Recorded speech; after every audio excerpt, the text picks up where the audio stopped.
Hi everyone, I'm Fadil Jawi, for those who haven't met me before. And we at Silatech are very pleased to have you all here. So thank you for joining us at this panel, which will discuss the way forward in supporting entrepreneurship in Qatar. So over the recent years, just to give you some quick idea of the trends, we have observed essentially two trends. A growing and increasingly diverse entrepreneurship support ecosystem has been emerging in Qatar, and that's across public, private, and non-profit sectors. At the same time, we've seen a rising trend of young Qatari nationals with plans to start new businesses. And in fact, over 30% of the youth aged 15 to 29 have plans to start a new venture as of 2012, according to a joint report by Silatech and Gallup, hopefully not biased.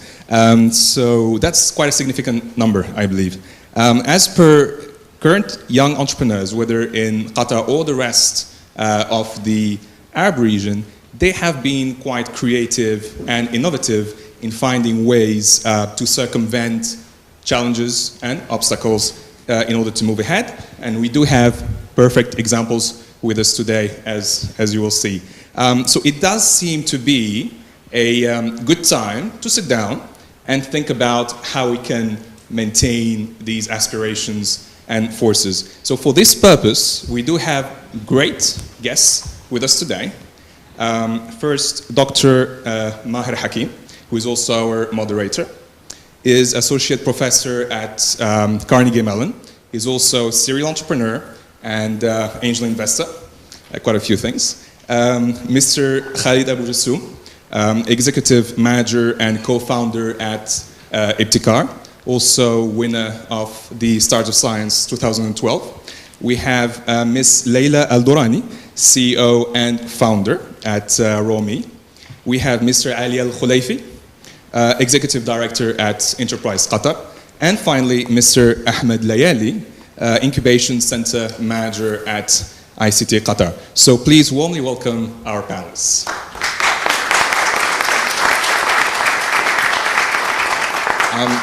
Just a quick note, there will be a reception at the end of the panel. Maher, it's all yours. Thank you, Fadil. Thank you very much. Thank you for coming, and thank you for the panelists for joining us. I know it's 6 to 8 time slot. It's not an easy time slot. What we're going to do, we're going to start by asking every one of the panelists to introduce himself or herself, and then maybe spend a minute to tell us what you are trying to accomplish out of this session. And then I'll spend a few minutes talking about how we're going to structure the panel and the conversation. And then hopefully we will have an engaging discussion, and then at the end we'll open it for a Q&A. Is that good? Hopefully nobody else is going to get bored and leave the room in the next hour and a half. So I'm going to start with ladies first. So Leila. Hi, my name is Leila Al-Dorani. Half American, half Qatari. Moved back here about 6 years ago, studied abroad all my life in management and entrepreneurship back in DC. Started a business just recently, a couple of years ago. Was part of a lot of competitions with Fikra, Riyadh, MIT for the MENA region. And we've been operational for almost a year now. We actually produce healthy products, so cold pressed juices and raw food kind of situation. We're trying to introduce healthy living and lifestyle in Qatar. We're trying to improve the society and introduce them to eat better for long-term goals. So that's... Thank you. Yeah. Khalid? Yeah. Assalamu alaikum, everyone. Excuse my voice. I think I'm getting flu. But inshallah, I want to know you. So my name is Khalid Jassoum. I studied in Ottawa. I have an engineering background, specifically in computer engineering. And I combined it with engineering management and entrepreneurship. I always dreamed of building my Google, Facebook, Apple from here, from the region, since in school. I had my first not failed, but didn't reach the optimum value of exiting for $300 million startup in my second year, which was Pinterest interestingly speaking. It was exactly Pinterest idea. But again, we learned a lot as students there back then. But then I came back, I worked for the oil and gas industry. That didn't really take me to the next big Google thing. So I moved to Qatar Mobility Innovation Center and QSTP, worked there for 2.5 years, found my exit in Stars of Science. That was my third hop. And since winning Stars of Science, I've been solo entrepreneur, full-time focusing on building a high-tech company, inshallah. Maybe, we'll see in 2 years. I think that. تفضل أحمد. شكرا خالد. Good evening, everybody. My name is Ahmed Layali. Originally, I'm an entrepreneur myself. I established 3 startups of my own. One of them was a technology startup back in Dubai in 2002. And actually, I had a lot of successes and a lot of failures. And so I returned back into the consultancy in Egypt in 2005. Based on my failures, the government trusted me to run their national ICT incubation program back in Egypt. And so we created a big network back there for ICT incubators, specialized ICT incubators that comprised around 4 incubation centers. I supported something around 45 startups. Then I consulted Vodafone for a very short period, and then I jumped into ICT Qatar in 2012, and now I'm running the incubation center for ICT Qatar, where Khalid actually is one of our role model incubatees over there. Thank you. I won't take you easy, by the way, by this comment. Let's go. Okay. تفضل علي. السلام عليكم. وعليكم السلام. Good evening, everyone. My name is Ali Khalifi. I'm working for Enterprise Qatar as providing services, support services for enterprises within the state of Qatar and entrepreneurs. Before joining Enterprise Qatar, I was in charge of developing a viable ICT industry at the state of Qatar. Within ICT Qatar, Ahmed used to be my colleague and still a friend within as an ecosystem player. Hopefully we'll be able to deliver services. Hopefully I will achieve my ambition through others. Early when I was, let's say, school students, my dream was to build my own video game, and I haven't achieved my dream. Hopefully I'll be able to achieve it through others, through the support that we offer to others, and inshallah we'll help them realizing their dreams. Thank you. Thank you, gentlemen and ladies. Let me tell you why I'm very excited about this panel to start with. First of all, as you would have observed, we have a couple entrepreneurs and a couple of people from organizations that have a mission of supporting entrepreneurship. So we have the right mix from both sides of the aisle. Secondly, among our entrepreneurs, we have diversity, right? Other than the obvious, female, male, black, white, diversity. As you will hear a little bit more about what they do, Khalid is building a startup technology company. Layla is building more of a grassroots, bricks and mortar company. And as you will learn, both have very different needs in terms of financing, talent acquisition, and so forth. So they actually represent a good mix among the various type of entrepreneurs who would basically be engaged in this discussion. Thirdly, as you heard, both Ahmed and Ali are both entrepreneurs. And so I was. I was an entrepreneur for 18 years. So we all have empathy for entrepreneurs, right? So this is a conversation among people who are going through it and people who have gone through it before, and we all have empathy for the challenges that are ahead. And then last year when I arrived in Doha, I had the honor to meet both Khalid and Layla. Both of them actually presented at the Silatech event almost a year ago. A year later, they're still at it, right? To me, that's a really good sign. That's a good sign that they are genuine entrepreneurs. A lot of people will start something and give up within a few months.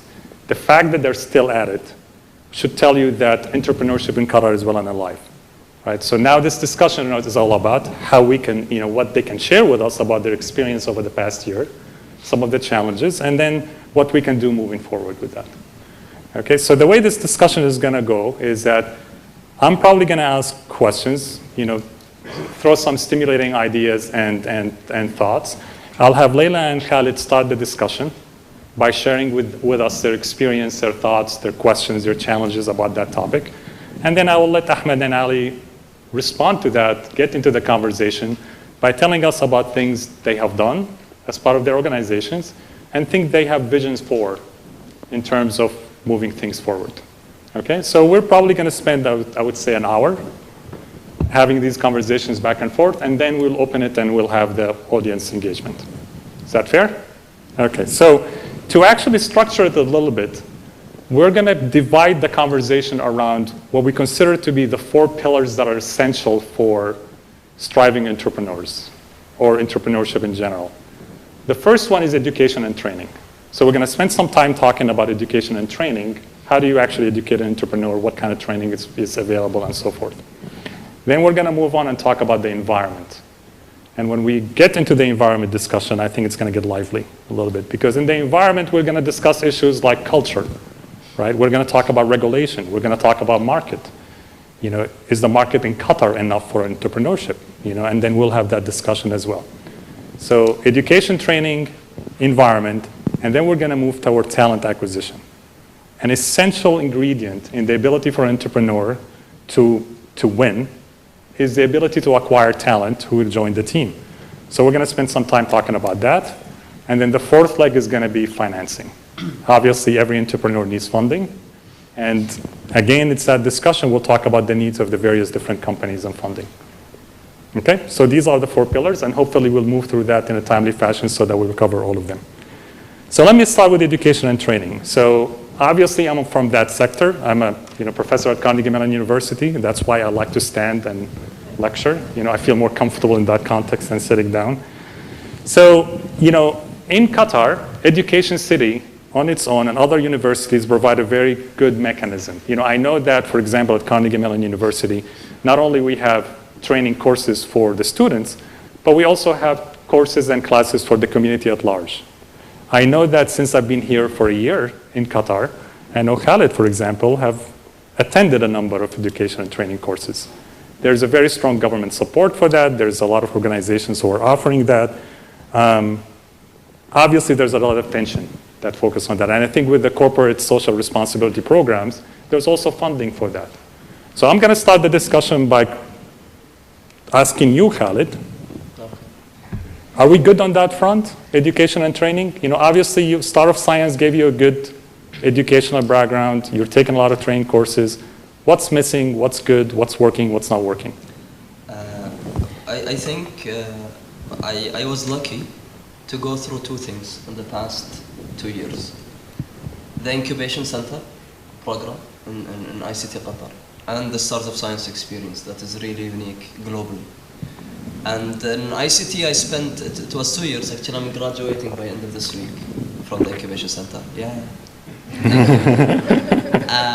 I spent half a year part-time entrepreneur. So I had my day job, come in the weekends and the evenings when I had time, when I was in the mood, did some work. And then full year full-time.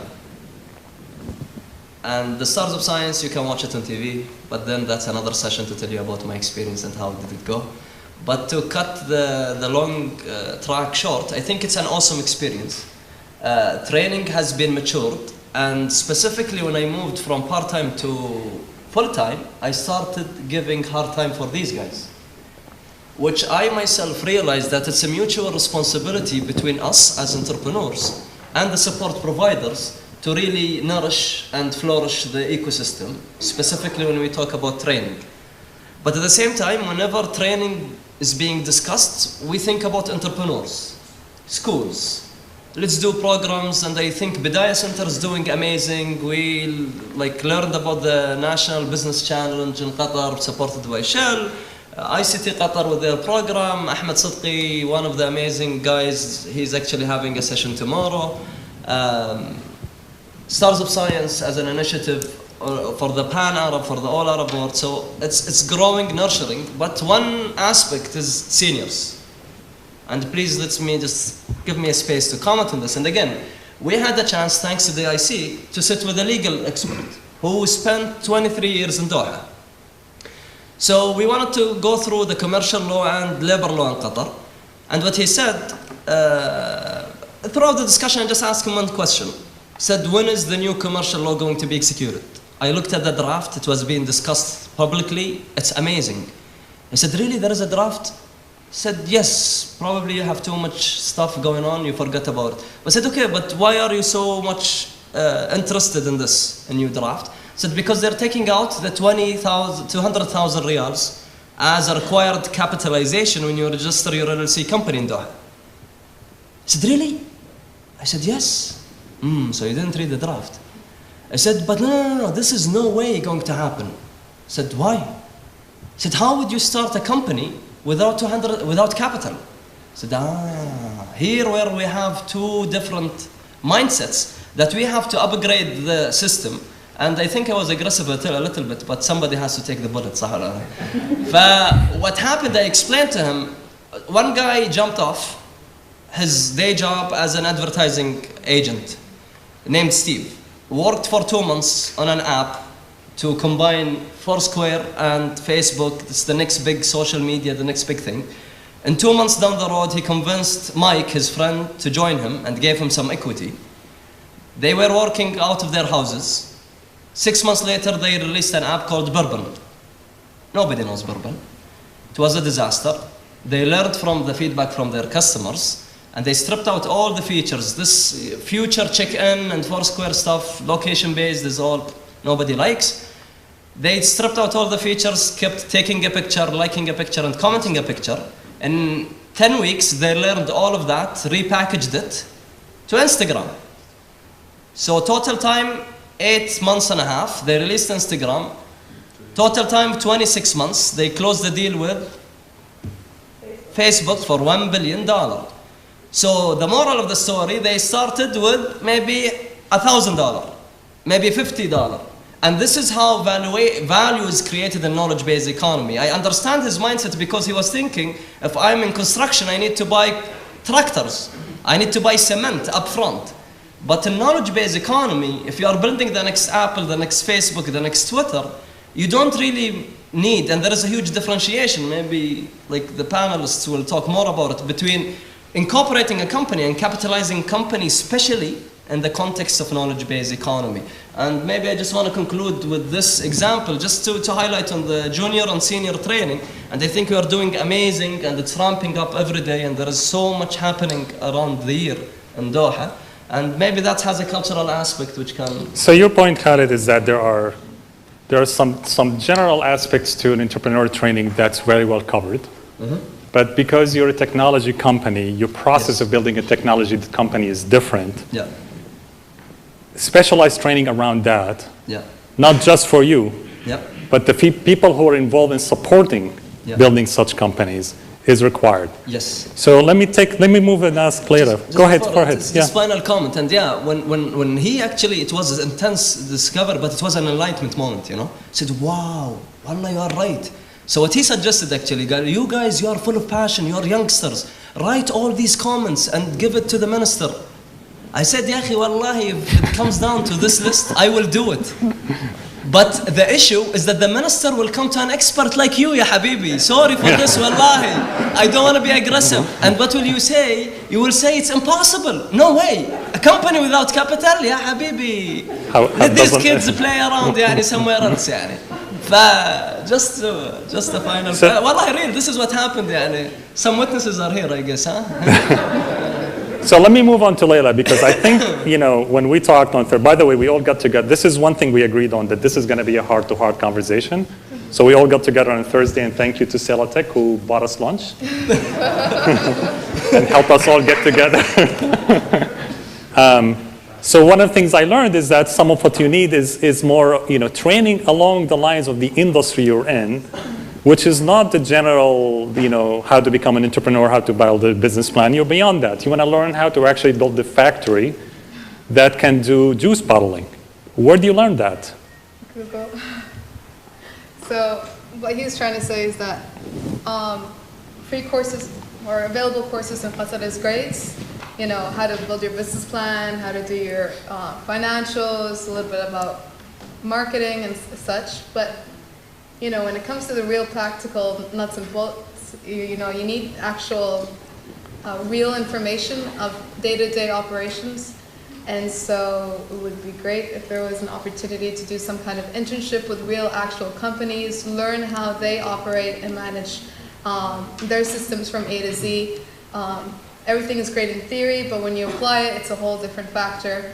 And because we are operational, and I do need to move fast and learn as I go, internet has become my best friend. And so, for example, is one of the cases right now, if we're going into retail market, how do you start doing barcodes on bottles and labels? And how do you start scanning inventory? How do you do fillers in bottles? All these kind of bits and pieces that I'm not a techie kind of person. I have the idea, I have the vision, but there are some gaps in that area, and I would be great to send my operation manager to go and get that kind of experience, but of course, as a startup, you kind of have to do it all yourself. You have to be the accountant, you have to be marketing, internet, HR, and be the person that's juicing. So, I mean... Ali, what about this practical training experience that are needed for Khalid and Layla? Khalid needs product development experience. We're going to have to jump him and throw him somewhere where he can learn how product development is happening. This cannot be taught at school. It's not theory. In the engineering schools, we teach engineering principles and all of that. In the business school, we teach business planning. But how is Layla going to learn what it takes to build a bottling factory? Actually, we've discussed several issues when it comes to in relation to, let's say, lack of training, product development, and this is, let's say, high-end product development. And also there is a lack, we see clearly a lack of generic knowledge when it comes to sales, when it comes to business, running the business, running the operation, financials. Sometimes there are two mechanisms of let's say, of passing the knowledge. It's either going to a lecture or a classroom, like what we've seen within GEW. We've seen within GEW, even right before this session, we had Nashat giving, let's say, a sales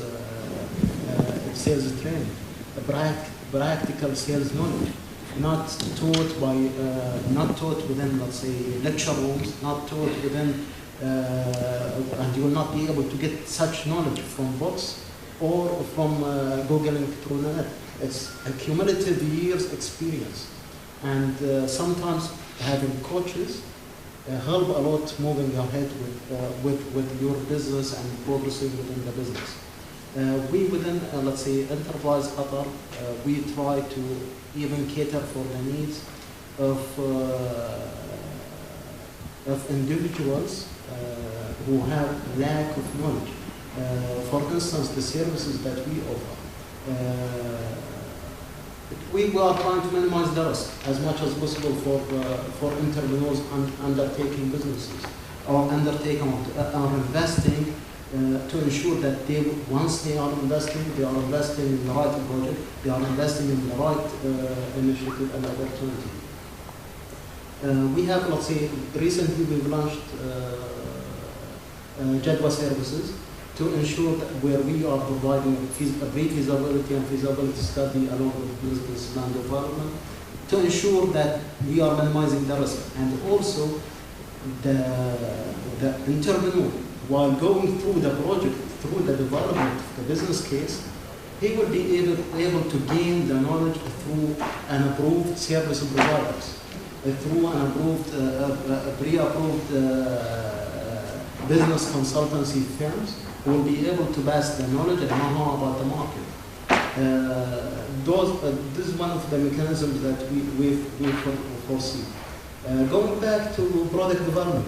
Product development is one of the main, let's say, if we would like, as a state of Qatar, to become a knowledge-based economy, to develop and to export product, to to the region and to the world, we need to go into such a practice. We need to bring such know-how to the state of Qatar. Right. And I believe such know-how don't exist within this region, not only within Qatar. Yeah. And I believe through such entrepreneurs like Layla or Khalid, we'll be able to gain such knowledge. We need, let's say, they need to invest, and government institutions need to invest on them in order to gain this knowledge and to. We've seen such exercises happening in Korea or Japan long time ago in order to get the know-how. How did they started within the manufacturing of let's say automobiles or electronics? They started by sending their individual their students to the US and to other markets to gain the knowledge, and to bring the know-how to their countries. And I believe exposing our talent to such know-how, it's important in order to. So regardless of whether or not they make it the first time around, but they will get the know-how. they will get the know-how, and knowing them, they probably want to do it again, Yes. right? Ahmed, you have an easier problem in a way because you have a box, right? Your incubation center focuses on technology companies. So you can put your hands around the type of things you can collectively need to offer in training and education and stuff like that, right? Yeah, it's more an educational experience than training. So Okay. we are a bit sensitive of naming it training. So it's a kind of a hands-on experience from different aspects, from a management aspect and from a technical and / technology aspect as well. And actually, we have a framework. We have something called we developed the entrepreneurship qualification track, and it's a business / management qualification courses that we give to our entrepreneurs, and we started this in February 2013 with the existing batch of entrepreneurs we have. And I think so far it reached some, Khalid can just fire back on me if this is not true on that side. Commenting on the lawyer thing, knowing that he's 23 years in Qatar, so probably this was a smart way of telling, I don't know when the law will come out. So probably he didn't want to say it in straight words. So back to the workshops and kind of things. We had implemented a series of business management courses, workshops, consultancy, coaching. Khalid was referring to one of the names, actually one of the synonymous names when it comes to coaching startups, even multinational corporations. And I think we have done an extensive exercise. Even with Khalid graduating, he had a final 2 sessions of coaching before graduating for us to make sure that he knows his way out of the incubation center with his project. So this is on one side. On the other side, we are grassrooting everything. So we are grassrooting entrepreneurship from one side, we are grassrooting our resources from the other side. So we are struggling somehow getting the right resources in the right time. So I guess it's part of the learning experience, and we all pay for this. The entrepreneurs unfortunately pay for that because probably or sometimes we don't catch up with them on time, and at the same time it delays our plans on getting the entrepreneur to the level of maturity that we would love him to be while graduating from our incubation center. Are you able, Ahmed, to be flexible? I know in a government organization, typically there's upfront planning. You have to tell them a year beforehand what kind of training you need and all of that stuff. And then especially in the technology field, things happen very quickly and you need to adjust and you need to bring somebody on board right away to talk about something specific because one of your company decided to go with a completely different technology that just showed up 3 months ago. How do you deal with that stuff? It's not that easy on the government side. So, but again, we have some workarounds, and we try to be, a kind of, we try to do our homework very good a year ahead. We have to do so. To mitigate any bottlenecks that will come up, or the kind of bureaucracy in the government side. But it's not an easy job. Yes, you're right. Khalid, what can the community do Forgetting about the support organizations, they have government mandates, they have plans, they have budgets. You mean in terms of What can you culture? do for others, right? In terms of training and education, specifically. And let me just frame it. You had an incredible journey with the Stars of Science. You've learned a lot. Yes. One of the things you've learned probably is whether or not you want to be an entrepreneur. Yes. Can you pass that knowledge around? Do you need to formally do it, or can you do it by establishing networks, groups, support systems? Sorry, man, if I Ahmed, can go ahead. answer on behalf of Khalid on that. Actually, Khalid is doing this already in the incubator. Okay. And Khalid has been giving us a lot of hand with his peers, actually. So, I mean, we started, we'll come this on the finance side, but this is a typical example. When we implemented our funding policy, it was very difficult for our entrepreneurs to understand what kind of this silly rules you're putting through. This is how they perceived it. And actually, Khalid being in a different place, he's more mature, I can tell, than many of his peers. So actually, he was helping us from our back, actually. So, I have somebody yelling in my face in the morning telling me, you have to find a solution, I'm gonna lose X amount of the budget allocated to me, and the next day he's smiling on my face. And actually, it wasn't hard to identify that, he had a session, a coaching session with Khalid in the evening. Go ahead, Khalid, sorry. No, just to add on what Ahmed is saying, street smart. Yeah, getting street smart. For the past year, I met so many people in Doha, in Jordan, in Egypt, in San Francisco, in Amsterdam, and it enlightened me myself. And coming from this culture, I studied in public schools, ya Jama'ah. My brothers, my sisters, our neighbors, I see my colleagues and all of that. And this kind of hands-on knowledge, I think it can be translated into something tangible and maybe practically, like what Ahmed is saying. And it makes a big difference, just to emphasize on being a full-time guy. Now you are really in the ground, your hands are not in the water, it's all in the fire. And we are getting burned, but at the end, that's the price of grassrooting. When we talk about training, it's grassrooting at all levels, and we are learning. And talking about this, one of the incubatees, I just realized they look at me as, we will watch out. If you make it, maybe we will leave our job. If not, then we told you, And interestingly speaking, just to tell you how the mindset is really different. It's a recent colleague, I don't see her in the crowd, okay? But when she came in, one day I was leaving at 6 p.m. She was just coming in, she has a day job.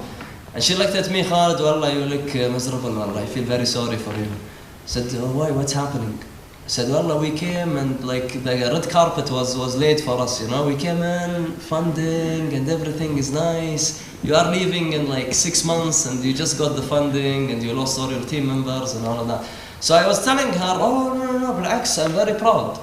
Because if I didn't get a chance to leave my job and nag on his head, so he can get a case and go up to his upper management and higher management, tell them, listen, this is your boy, okay? Just came from Egypt, guys. This is your boy, just deal with him, He's nagging on my desk and just, خلاص, I can't deal with it anymore. And we made it happen. And this is the mutual experience and hands-on. And when we meet mentors and you get ideas from somewhere else and you try to put it in context, nobody can put it in context but someone from the culture itself. Ahmed himself, when he came, he had totally different perspective, and you appreciate his attitude to come and wait and listen. I see new people who are coming here just 3 months ago. Yes, we will do entrepreneurship in Doha. Nobody's here. Wallahi, it's funny. Wallahi, it's funny. I'm talking very naturally, by the way, so I'm not putting chilling. And you're sick and your throat hurts. Alhamdulillah, I'm sick. Otherwise it'd be crazy. That's my point. And we have there is no formal answer. I'm just reflecting on what happened and how we can contribute. Definitely we can.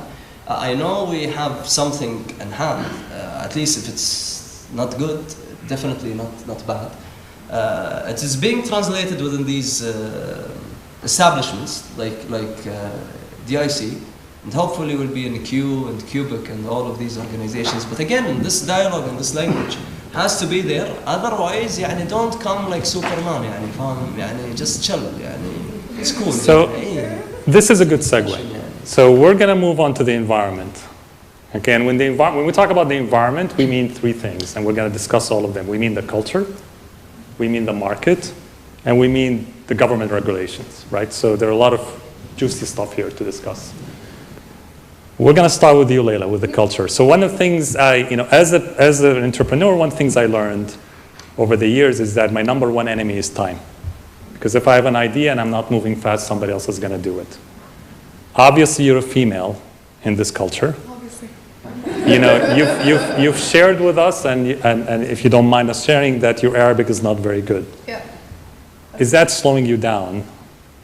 Oh yeah, for sure. If I look like him, You don't want to look like me. No, but like if I had, if I was a boy wearing a thobe, walking into the ministry, speaking in Arabic, there was definitely a different attention than if you're just a regular person. You don't have to be.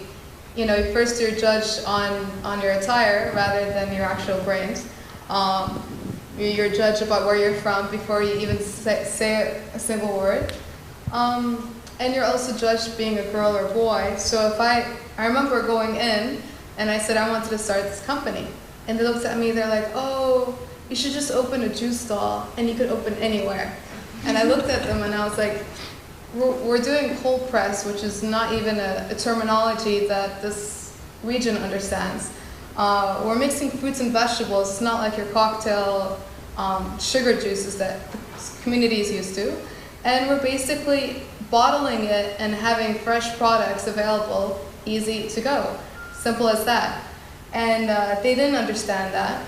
I brought my father in because he looks like him, and said, hey, can you translate what I was trying to say? Maybe he'll give you more respect than he's been giving me. And of course he did. Of course they got more respect. But it's just the way society goes, and you have to deal with it and use other people as a tool to spread, get the message that you want.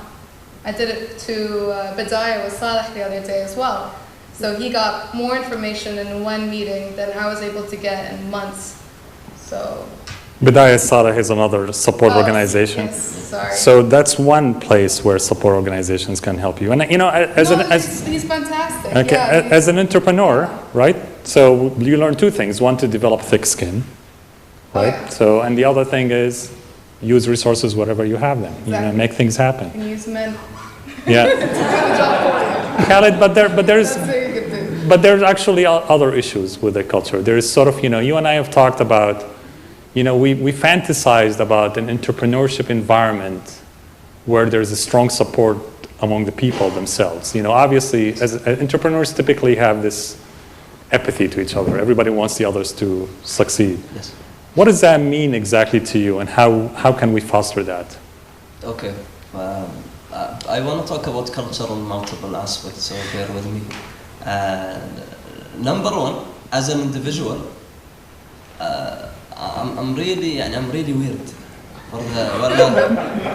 To some people, I don't know if you agree with them or not, but because I left my job, I'm Qatari for goodness sake.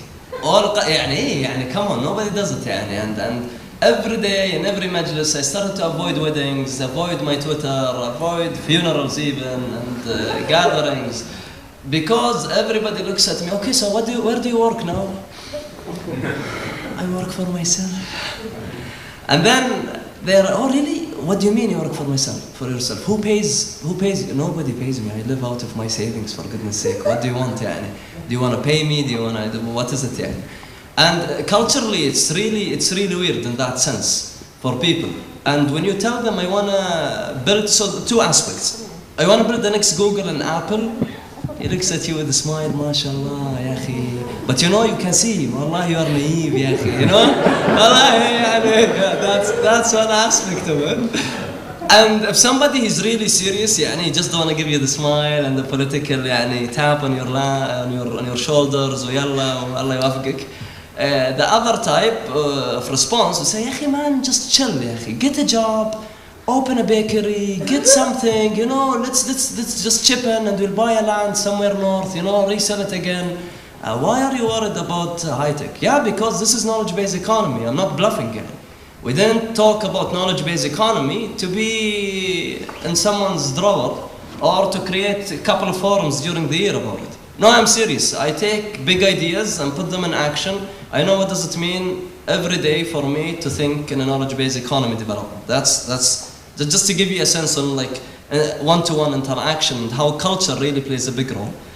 The second role, which I'm observing very interestingly now, is that the culture helps, it's a whole life cycle, it's an ecosystem, and if the culture and environment specifically does not support that, then people have no tolerance for this. I remember after winning Stars of Science, well, until today, I'm really saying, oh, whoa, what did I do to myself? Yani?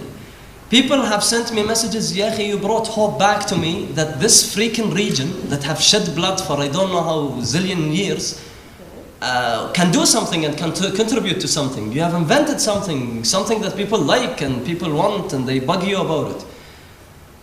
But at the same time, a year later, when a colleague goes up and becomes a finalist, which is amazing, you know, 4 years, no Qataris even crossed the first stage in the competition. Out of a sudden, 2 make it to the final. This year, the second one makes it to the final. But then when you see the engagement, people have slowed down. And when you ask them why, Yahi, we got excited with you, nothing happened, yani. Allah, excuse my attitude. Wallahi, and it's difficult because, guys, yani, you can build something with one hand and destroy it with a hoof. Very easily. And we are talking about a very critical psychology at this part of the world. If you believe that there is potential in the 350 million Arabic citizen that shares most of the common values on earth, share the exact language, and they are the most population that share the same language, the same culture, the same background, the same clothing even. If you go to Said in southern Egypt, you will find them wearing just like me. طيب. If you don't believe in that, and if we can't see this big picture, because Stars of Science has a role. QF made this initiative to do a role. DIC was born to play a certain role. If we can't put this all under one encapsulated umbrella, we are really taking one step forward and 10 back. One step forward and 10 back. And this is, it's very important, it's culture. It's mindset change. And when you see somebody who gains hope again, when you see students running around, you know what, I reinvent the next flying car. Who? This is because of me, man. I just made a cooking pot and people make fun of me. Yani. But you wanna, wallahi, it's amazing. And you get really scared. Myself, I get really scared. You don't wanna fail these guys. You seriously don't, but I can't just kill myself for the sake of, if no, it's a culture. Yani. Thank you, Ahmed, what about this? That was not the purpose. Please support us, guys. I know we've discussed that a lot. We know that the best way to instill entrepreneurship spirits in people is to have success stories in this region. Are we prematurely putting our first step success story people onto the media and the spotlight? Pressure on them, pressure on us. You know, people left the Start of Science show last year thinking that the next day they're going to buy it at Carrefour. The environment doesn't know that it's going to take a 7-8 year cycle to actually get a product on the market. Things don't happen overnight. It may happen, it may not. We need to celebrate success and failures at the same time because people have actually endorsed the journey, and that's what's important.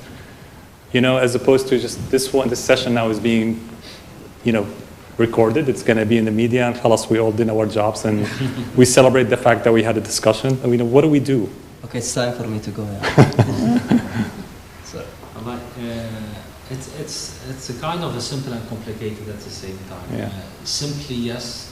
We're talking about two identical things or two parallel things. I mean, culture and mindset. If you change mindset, you'll change culture, and by changing culture, a lot of mindsets are being adjusted. So again, I would refer to something. I mean, we're co-lecturing in Qatar University for entrepreneurship and project management. And part of this, actually, the final exam of this course is pitching a business plan. So, and part of our activity is not only co-lecturing, but mentoring the project as well. So I had a couple of ladies here doing, they are developing an online e-cooking, it's not e-cooking, I mean e-commerce website for delivering cookies and... E-cooking is a good idea.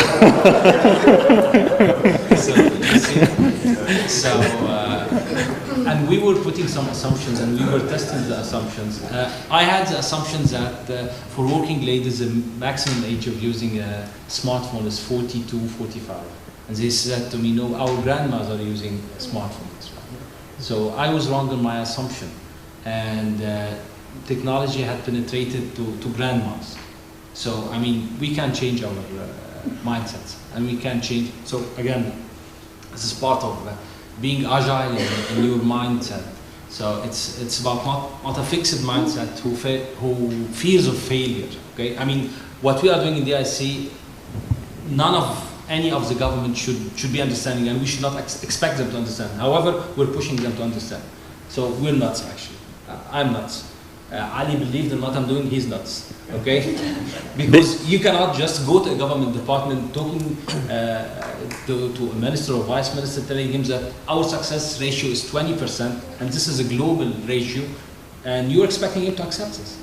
So you're telling him we are going to invest your money as a government money on projects that 80% of them will be failures, and he will react. I mean, he has the Diwan Hasba and he has the Ministry of Finance. And if just in your project management reporting, you're gonna tell that only 20% success in this project, I mean, you will be canned, the project will be canned, hopefully, and the seniors will stay alive here.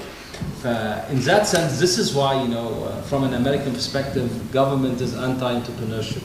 But to the contrary, from my experience, where I come from, what I have seen and where I have experienced this in Egypt and in Finland and even here so far, I can call what we reached a partial success. When you set expectations well. Yeah. So I mean, Khalid, he just need to set expectations to whoever is sitting with him. Guys, I'm working for myself for my 5 to 10 million Qatari Riyal company, and this is my business. This is what I'm devoted to. Okay, now he doesn't find a buy-in, but I mean, I think yesterday was better and today is better and tomorrow is much more better for him. And this is again part of what we need Khalid for. Khalid was referring to, he was nagging on us and we needed his nag, because if he did not nag on us, if he did not believe, I remember once he was totally frustrated from something and he came to my office and he told me, I'm quitting. I told him, if you're quitting, I'm quitting.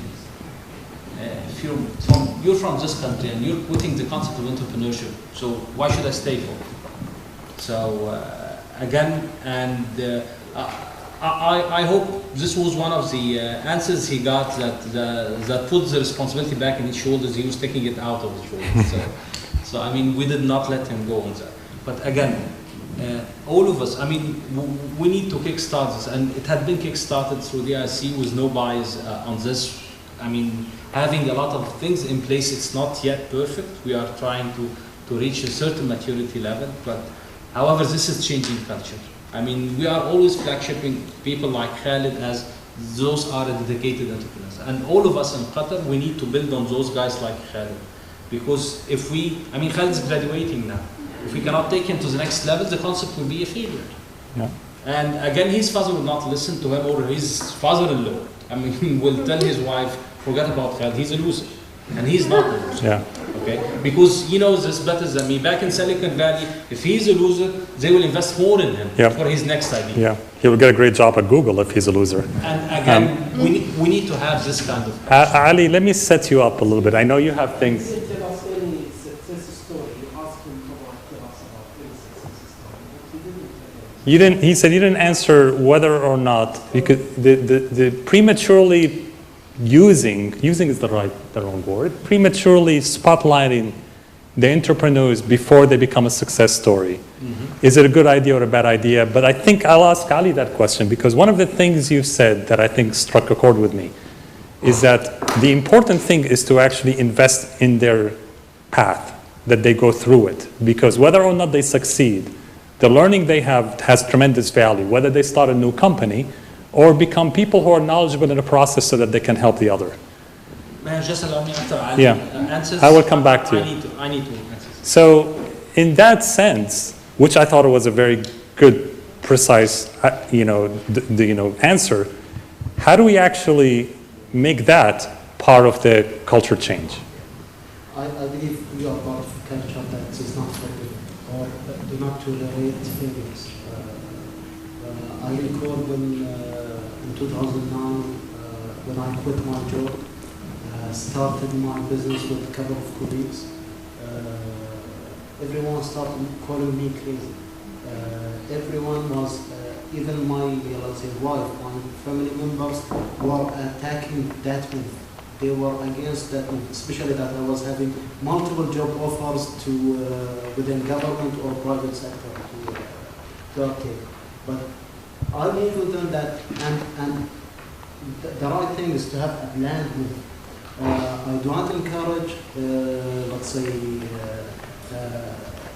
entrepreneurs to quit their job if they don't have, let's say, a clear move, if they don't have a will and a clear path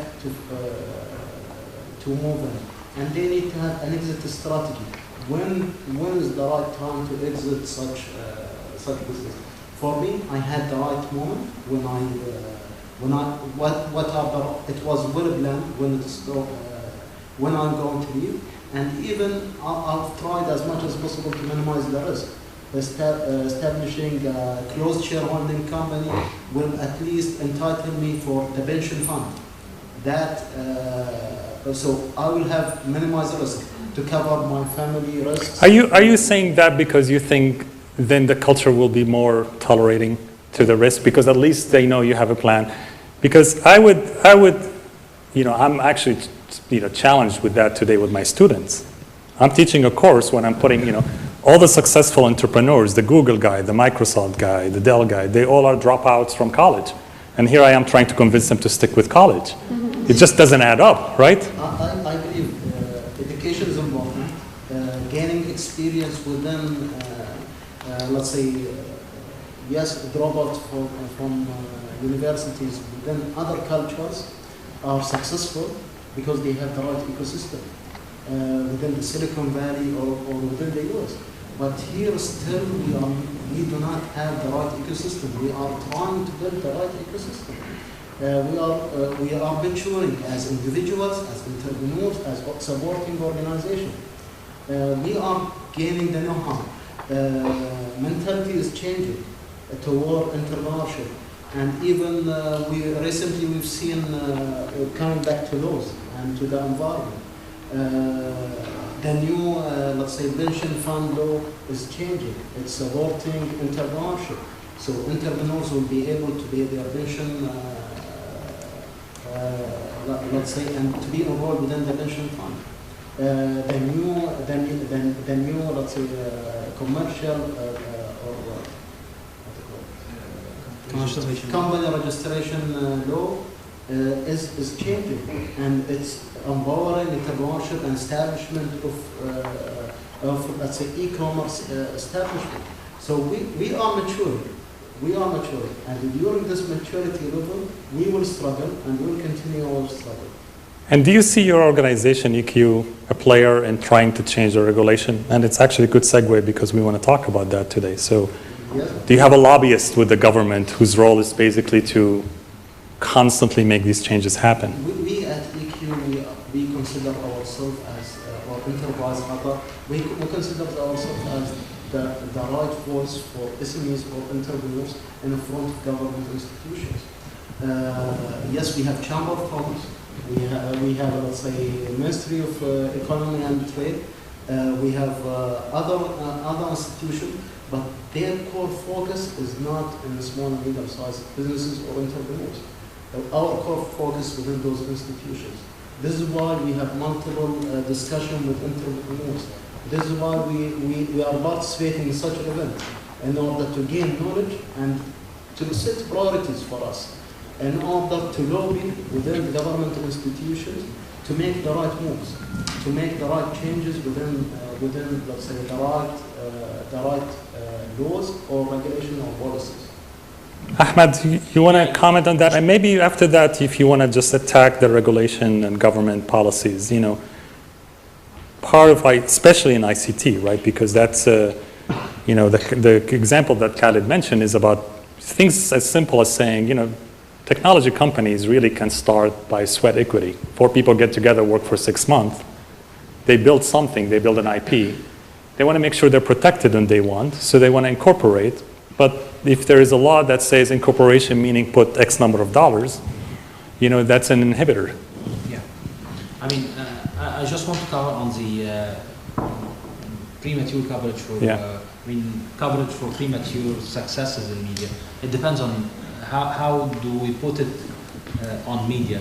Are we celebrating a real success or a partial success?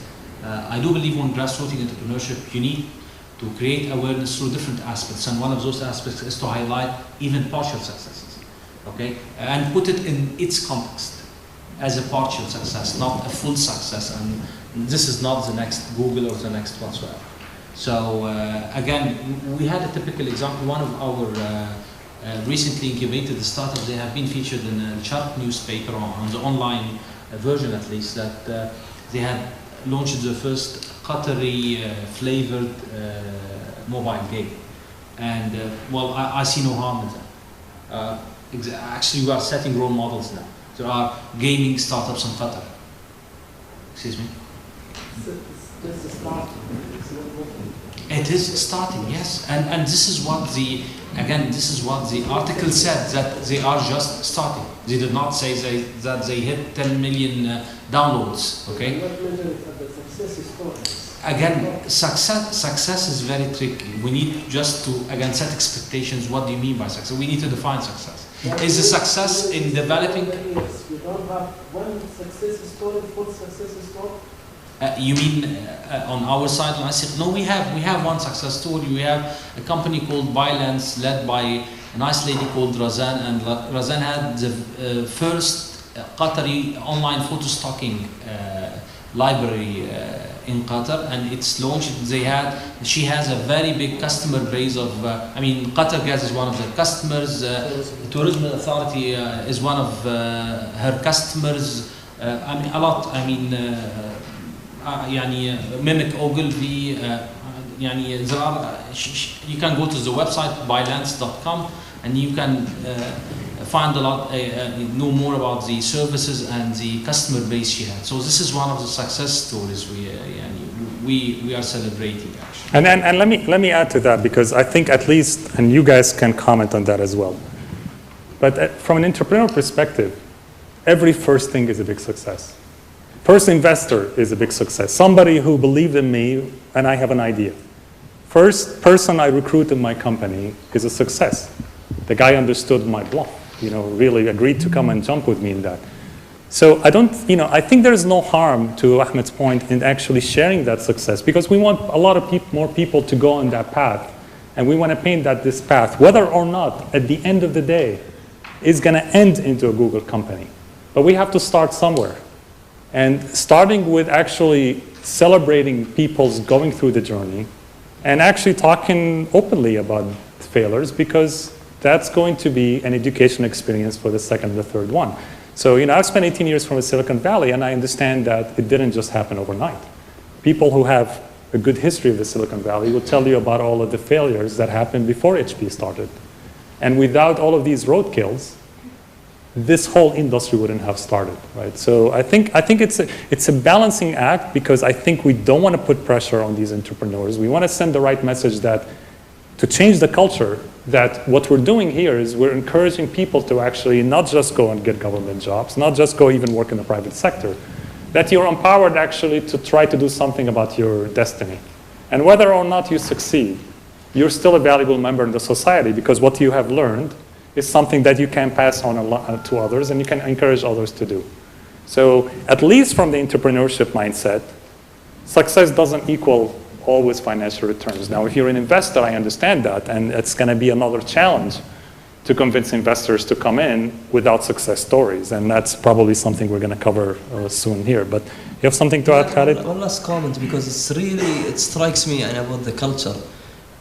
I don't like success and failure terminology, and let me just tell you a story. In the past year... Scratch that. Yeah, in the past year, the single fact I heard from everyone I spoke with when I'm telling them I'm doing my own startup, he looks at me with the smile, Man, you know that 20% of startups succeed and 80 fail? And I'm like, this is the fact that I missed, for the past year. And to me, it's not about, that's the easiest thing to talk about, but then it's the institutional knowledge.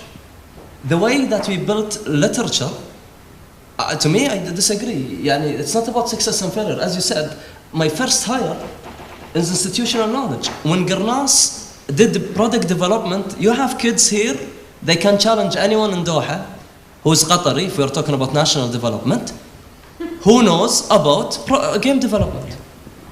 Razan can challenge all the advertising agencies at Doha. Look at their posters, for goodness sake, The blue eyes with the ghatra. It's everyone. She does Qatari photo stocking, and she knows the culture more than anyone else. Me and Jabir Hinzab, we can challenge every Qatari in the room and in the country, and even living outside, that we know what it takes to build innovative product development, hardware and software combined. End of story. I have no mechanical background, and my project was intense mechanical engineering. I learned SolidWorks, for those who knows what is SolidWorks, in 10 days. Not because I'm smart, because somebody believed that I can do it, and they did dedicate 24/7 time for me to learn. And whenever I asked questions, they did not say, oh, you have a dummy question. Come on, you're an engineer. You don't ask this question. No. They said, Wallah, okay, wait. Let me explain it again. So this is institutional knowledge. If we don't understand this basic concept, then let us put knowledge-based economy on the side and let's go to the whiteboard again. Because we can bluff and get all the consultants and experts all over the world and host the top-notch forums and the top-notch facilities in Doha. MashaAllah, congratulations. But after the clap, what does that mean to me, to him, to her, tomorrow morning when we go to work? When I drive, stuck in traffic, swearing at Ashghal, and listening to the radio station, maybe QF radio, maybe Doha, what does that mean? What am I thinking? That's essential, and that's culture. Language is I don't know if I was able to explain the idea. Sometimes I get weird. I told you guys, but again, it's institutional knowledge. Don't talk about failure and success now, please. Let me move on then to the talent. Because I didn't expect that actually. We're going to more time than I thought. But let me go to the talent, because part of what he's talking about is because we don't have 20 years of history where people have done different things and build knowledge with themselves and other people with the hired. We're now starting with a ground floor, trying to build a company where talent doesn't exist, or if it exists, we've got issues with the talent movement. One of the big important principles of innovation or building company is the mobility of talent, right? So on the one hand, we don't have the indigenous talent in various areas, so we have to rely on expats. On the other hand, the mobility is very difficult for and are we actually recruiting the right talents to actually participate in a startup? And Leila, your needs are even more basic than that. You want skilled workers, and you're having a hard time with that, right? Yeah. So even when Adi mentioned about feasibility study and learning about your gaps in the business, great. I know what my gaps are. So usually would be you need people that are in the industry that have experience. Those experienced people, no way you could afford to hire them. You have to import them. Pay how many expenses for that, and then pay them a high salary because Qatar is expensive, and then bring it back down to just the production, and that's just basically putting fruits and vegetables through a grinder. Very simple. Where do you get those folks? Seriously, you have to still import them. If you do put an ad in a paper that you want to hire someone, usually it's because people that do end up responding to those ads are the ones that ended up having to buy visas to come into Qatar. So they're actually not really legal because they're under a different sponsorship. Labor laws are, a little bit difficult to manage as an entrepreneur. And then imagine if you'd spent all that money to hire someone from abroad, you brought them here, and then you realize they're completely not exactly, the one you're looking for. Again, it's really expensive to send them back home, and you have to start the process all over again. So, and then I think he could tell you a story about hiring locals. They don't usually like the paycheck of an entrepreneur. They like the paycheck of a private, sector. So that's also off the board. So you kind of do all the work yourself again. But there are 2 million people in Doha, Khalid? I can't imagine all of them are working today, right? So. Yeah, I think first just to put what Layla has said in context, I understand these challenges, and definitely talking about policy changes can take a whole session on its own. But you understand, because this was a trading mindset. You're opening a construction company, you're opening a bakery, you're opening, laundry, and things got crowded, got complex, people got really rich and they have power, some don't, and you struggle in the middle of that as an entrepreneur. But then talking about high-skilled, I think Qatar, with its initiatives, has also another positive side of the story. Yes, we have a big segment of low-skilled labor. Okay, sometimes they're needed, but then she needs also an expert in barcoding, for example.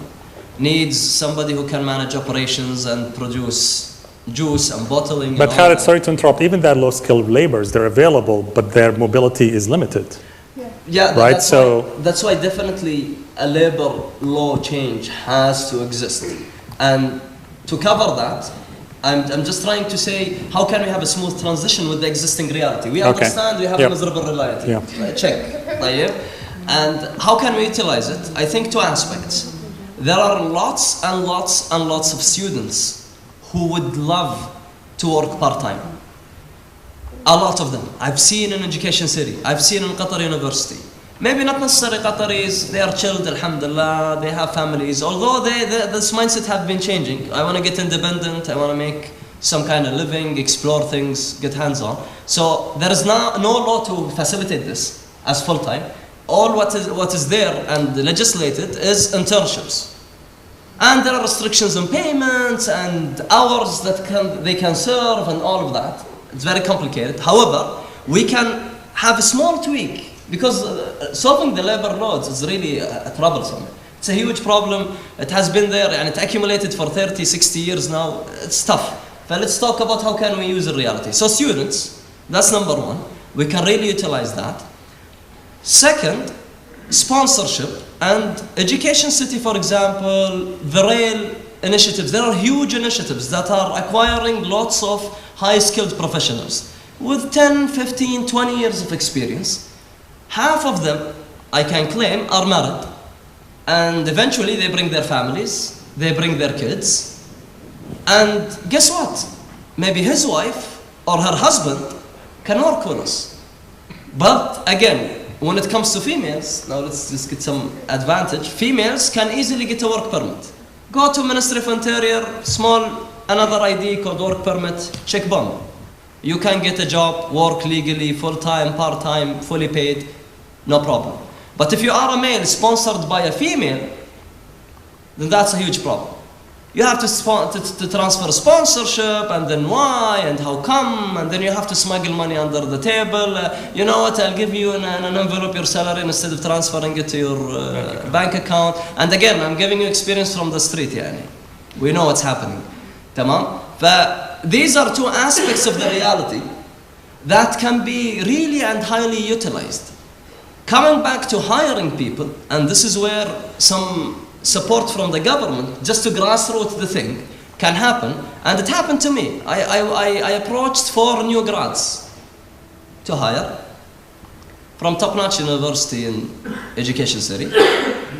They came out all of them, 3 of them, loved the environment, they loved the passion, what we are doing in Ibtikar, listen, awesome, I want to learn. 3 of them accepted the offer. 2 were non-national, 1 was national. طيب. The third one, her response was, Khalid, wallahi, it's an amazing opportunity, but I don't want to sound materialistic, but what you are offering, يعني, it's a little bit too aggressive and too low for me. And again, I am not asking the government to pay those people or pay us to pay them, but like what Ali was talking about, one of the checklists, one of the items in the checklist that can ease negotiations is pension, for example. So I know government money, and Ahmed knows, everybody works who is working in the government. Government money is very sensitive, very tough to get in, but then services like pension coverage can be a good thing to do. Again, utilizing the reality that we are living in. Hopefully the new pension law would serve us this way. Housing, مثلا. I can give you housing. I won't pay you, I rent your house. You like it, don't like it, yalla. Good luck with your entrepreneurship. So we can utilize the reality. I think reality, there are problems and challenges, but there are opportunities that we didn't tap on yet, and I think can serve us for the next 5 years. Let me follow that thread of thought. Ali, question to you. And this is sort of I'm throwing a ball at you, okay? So Khalid meets somebody whose spouse is sponsored in Qatar. He or she, his spouse, has a good job. He agreed with that person to come and work with Khalid on his startup. Khalid is not going to pay him a lot of money, but this person said, I'll take equity in your company. That person, legally, he needs sponsorship. Can EQ sponsor that person and just place him in Khalid's organization? Khalid's startup is a nobody.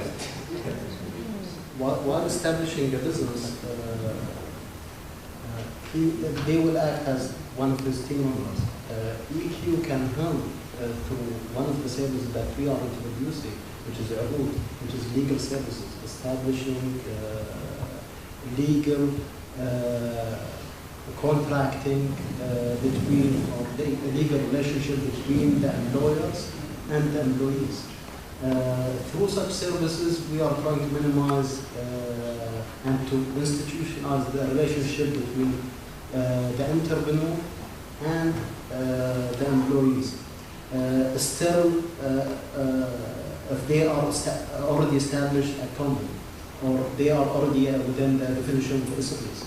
But if they haven't yet established a business, okay. They are still within developing the project or conceptualizing the project and trying to establish the business.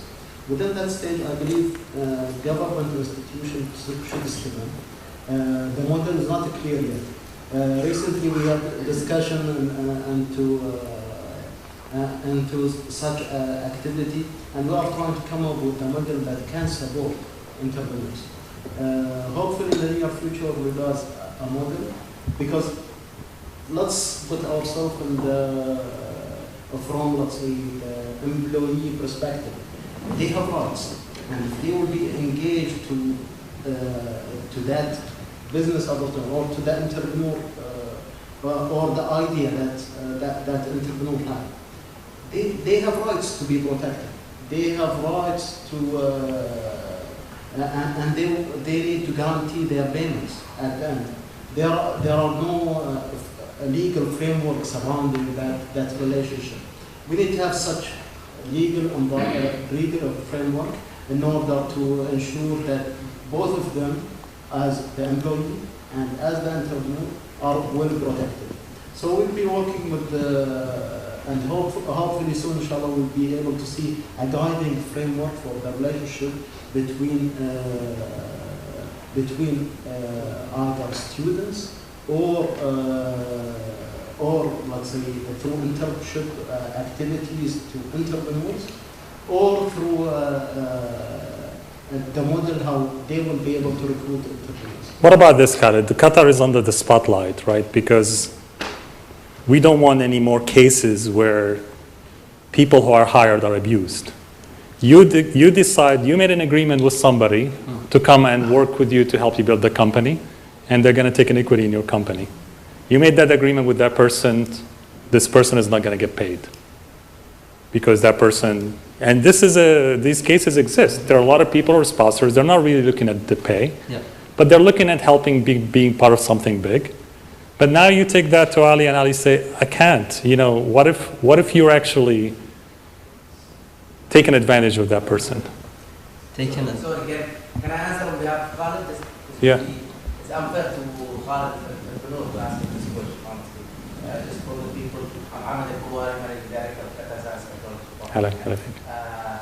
The case we're talking about now, the only place that we can actually do it now would be under the prison law, which is part of the Qatar Technology Fund. That is the place where you can, when you are exempted from some of the regulation rules and regulations, and even labor law. Talking about the cases that is happening in the media now, I do not believe it's the venue of this place. Okay. I would actually advise not to discuss such a case because it's outside the entrepreneurship spirit. Plus, it's a one case that happened and has a different implication on the country. To ask Khalid or Layla, and with us that isn't fair, I think the question should be directed to the relevant ministry. Sure, I understand that, but I want Khalid to see that it's not really that easy on the other side, on the regulations, because yes, you can make a deal with somebody to come and work for you, Yes. but you can't expect people who are in organizations to actually figure out how you do that on a scale Yeah. that can work. Yeah. That's Also, why. if you allow me to intervene. Yeah. And also, as you said, we already have cases where employees are abused. Right. And ministries or government institutions need to protect those labor or workers. So I don't, Khalid, I believe you have a challenge, but we'll try to help you out with figuring out the challenge. Hopefully, QSTV, I know QSTV is an economical zone, isn't it? It is technology, predominantly technology development. Free zone. Not economical zone. No, it's not a business. It's not a business. Let me try a different. No, just. Go ahead. Yeah, I answer can that. see where this is going. Okay, of course, labor law. It's very complex. Allah in those who are responsible about it. It has been accumulating, and now Qatar is in the spotlight. Good luck with this. Our job, and wallahi, and I wish them serious luck. Our job, again, I just give you ground experience on the ground, what I learned. What can we, okay, we know the reality, how can we optimize the reality we're living in? Now the third option is outsourcing. I've been in Jordan. And I've seen wonderful people. Actually, I'm outsourcing. I just paid them today, actually. I made a bank transfer to a company, a startup in Jordan today. Wallahi, by coincidence, Bismillah. Good. So, we can do that. But then, again, it comes back to the policymaker. Can we accommodate something like that? Can we foster? Again, we know for a fact that... You probably can if you're not taking funding from an incubation center, right?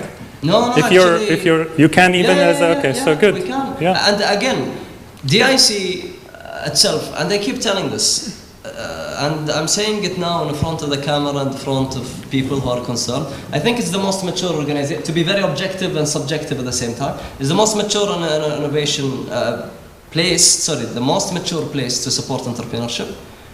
I don't see myself as an incubator. I keep telling Ahmed, you're beyond partner. that. Yeah. And the DIC, we struggled both mutually to build it up. And I appreciate Ahmed's patience. He has nothing in it. Habibi, I'm here getting paid.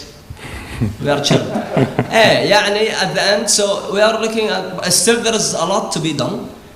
But at the same time, because they had this dirty work with entrepreneurs, they realized these needs. And they are reviewing policies every day. And I'm causing big trouble to them. Trust me, see, he doesn't even want to look at my eyes now. Because I'm pain, I'm just, they're struggling with me and they're celebrating my graduation because, alhamdulillah, it's a relief. I need to jump in there. Go ahead. Yeah. This is not fair because Khalid has never been a pain, by the way. He's a great help to us. He has not, I can say this clearly, if we have a lot of Khalids and many incubation centers. I'm not saying organizations. I'm sure organizations have people like Khalid, but for incubation centers, you will be very lucky to have an entrepreneur like Khalid. This is out of the context. Within the context, we had a vision on insourcing instead of outsourcing. Okay. Through our fund, yes, entrepreneurs can outsource from other countries. However, we developed something called the Startup Academia Collaboration Program, and this is actually calls for supporting teams with principal leader from the university to come and support the startup in their development activities. Hopefully by the coming 2-3 months we will be activating this fully, and we have this part of our projects. And again, this is one of the ways that you can overcome whatever you want to do. I mean, for the computer science and all of this, there is graduation projects. So instead of just doing nothing, why don't you do a project that will be launched in the next 6 months, and you see it, and you as a students tell your professor, yes, I want to contribute into this. Ahmed, are you able to hire students from the ICT budget and make them available to the entrepreneurs? Again, this is why we created this umbrella, to have it as a platform. So startups can go and universities can take this seriously with a startup, because again, if Khalid went to QU and he's a startup, so nobody will take him that serious. Okay, you want to develop something, but again, having ICT Qatar or MICT umbrella on that will give it more credibility on both sides actually. And again, we have our own terms of how we can handle this relationship. And even for university professors, assistant professors, associate professors, okay, who would love to develop something and they have spare time and they have summer, they're not going into summer courses or whatsoever. We don't have spare time. let me move on to the fourth peer. Can you allow me to just elaborate? I've been told it's I'll take only 1 minute. 1 minute. Okay. Yeah. I'm timing you, Ali. We are trying to offer support. As I said earlier, we started our Istishara program that have multiple services. Just to establish the development of let's say, pre-feasibility business plan development, and feasibility studies to gain access to funding. We started providing good services, legal services. That some of the resources they will require, it's going to be legal services. So we will try to at least minimize the burden of recruiting legal advisors. Okay. Recruiting accountants, whatever. We will keep introducing services. Soon we'll introduce our accounting services, our let's say SME clinic program to diagnose failed business or to identify corrective actions to intervene, and soon we'll be introducing also marketing services. So at least we are trying to minimize the burden. These are. Do we have any lawyers in the room? Yeah, they'll eat your budget in a day, I think. So let me move on to the budget. Financing, which is the fourth tier. That's important to build a startup, and it's actually the bigger issue, right? So Layla, you're building a business that really is operationally should be profitable very soon. You're not investing heavily in product development. Mara, I don't want to disrupt the agenda, but can we take a break? And it's because it's a big topic. Yeah. And I can see people, they just want to rest. Yes, just 5 Yeah. minutes. Why don't we take 5 minutes break? Yes. All right, thank you. Very good. Thank you. Here's what we're going to do, because we have 15 minutes and we're opening it to Q&A. And then after the Q&A, if there's time to talk about financing, we talk about it. If there's no time, people want to stay after that, you're welcome to stay and we'll talk about it, okay? But I just want to, because it's a 2-hour, and I want to give a chance to the audience to have a Q&A with you and get that done first, because I think it's only fair. And then if there's time left, we'll talk about the financing issue. Okay, and I know it usually takes the first one to start the process. So, Saad, yalla. Okay, 2 points actually. First, regarding the success and failure, like the success stories and stuff.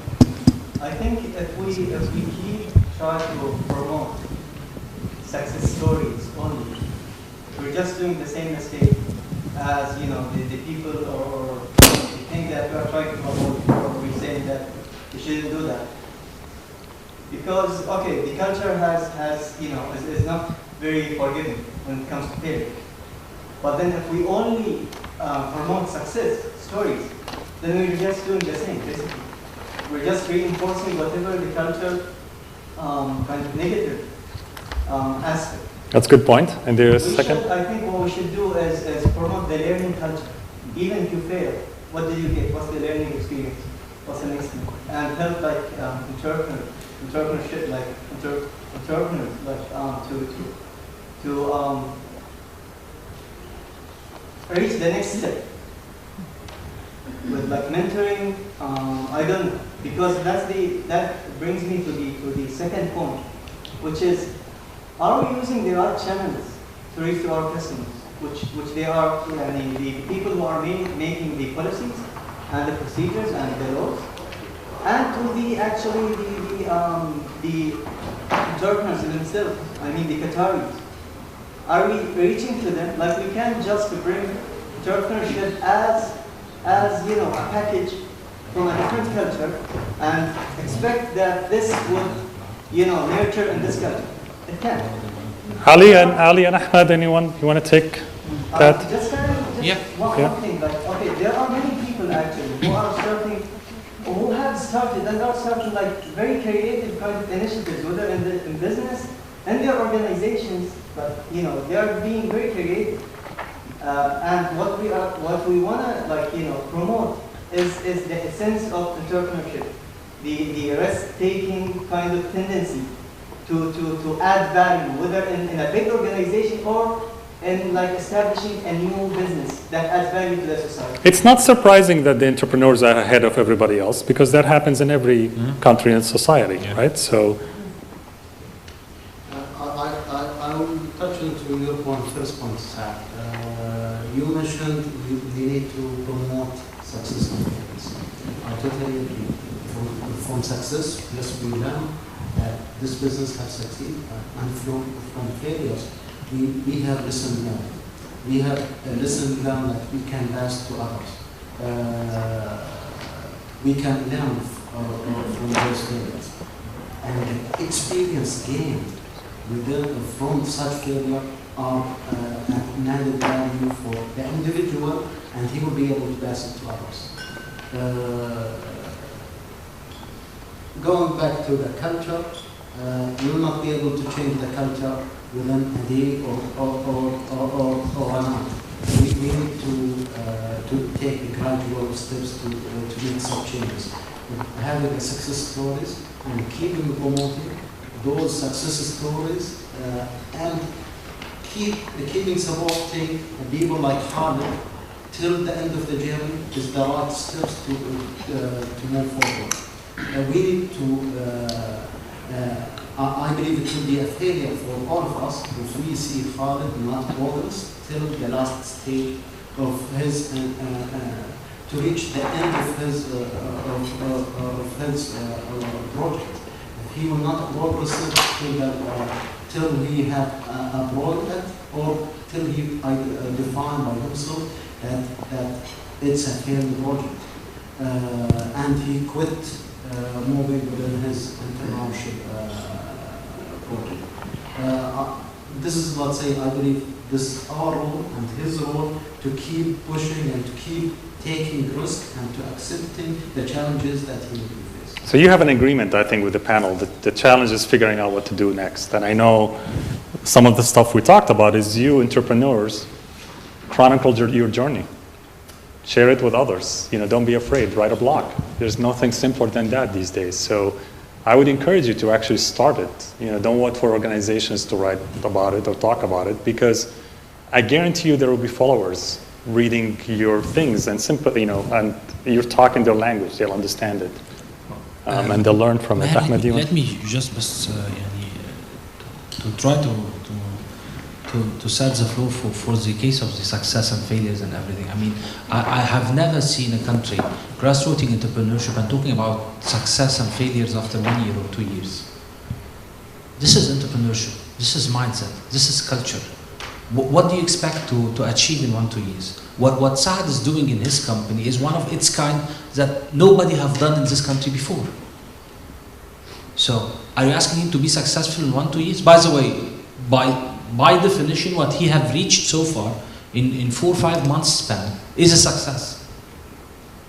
But again, for any government department who's after to support Saad, what kind of papers are you expecting Saad to submit to you to convince you to fund him? Again, this is entrepreneurship is risk-taking by definition. Yeah. Innovation is risk-taking by definition. Okay, I mean, if Kleiner Perkins and Sequoia did not believe in what Larry Page and Sergey Brin, the founders of Google, they would reach whatever they were planning to reach.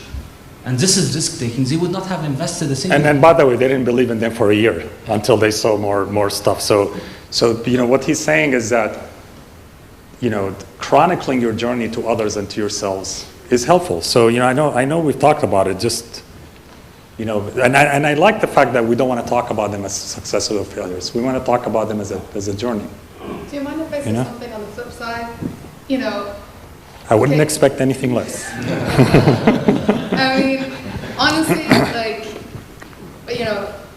it's kind of not mean to say this, but if you have to listen to your parents and society and whatever they tell you and tell you this is the norm and everything, you're never gonna get anything new done. You're never gonna get any changes made. It's about you. It's about having guts, and so Qatar, or the Qataris or the locals have to have enough guts to go against the parents and their friends and the society and say, I'm doing this regardless of what my paycheck is, what my status is, and I'm going to go with what I really believe in, which is my business, and I'm going to work my best at it.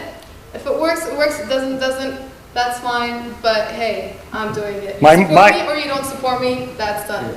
My mother is still thinks that I'm a failure because I'm a doctor who cannot write a prescription. True story. So I completely agree. I have a comment and a question. Leila's comment brought up a thought in my mind that I think culturally we're a little bit lucky that the way we sort of our family's structure is based is that you can sort of almost always fall back on it. So it's a little odd that we don't have more people going out there and trying something because they can fall back on it, whereas in other cultures you're sort of on your own and deal with it. If you need to start working at McDonald's again to work up to make an income, then you need to do that. So I think there actually is a positive. Oddly enough, this should be a driver for more people out there. And my question is really about, is this sort of thing out there where if a project like Leila's that doesn't have a specific support system like ICT or some of the specific industries that QSTP and EQ try to support in particular, and leading out to diversification, is there a competition out there? Because there's a bunch of competitions and forums and activities that support entrepreneurship that will take an entrepreneur that wins it, that excels at convincing the jury, through sort of a shadowing, mentoring program that takes them outside Qatar to, for example, understand how to make the models, how to make the scanner things, and show them how other companies abroad have done it, since this is a new idea here and there isn't. Sure, there's support systems to help her receive training in the general business market, but why isn't there something that specifically is aimed, the prize can't even be defined. It depends on the person who wins it. That's specifically aimed to teach them how to do this so that she doesn't need to bring in an expert on barcodes or an expert on this and rather train someone as an intern and that sort of thing. Who would you like to ask the question to? People in the ecosystem and data. Ali, you want to take it? Yeah, take the top. I did not say it's a question that I can answer.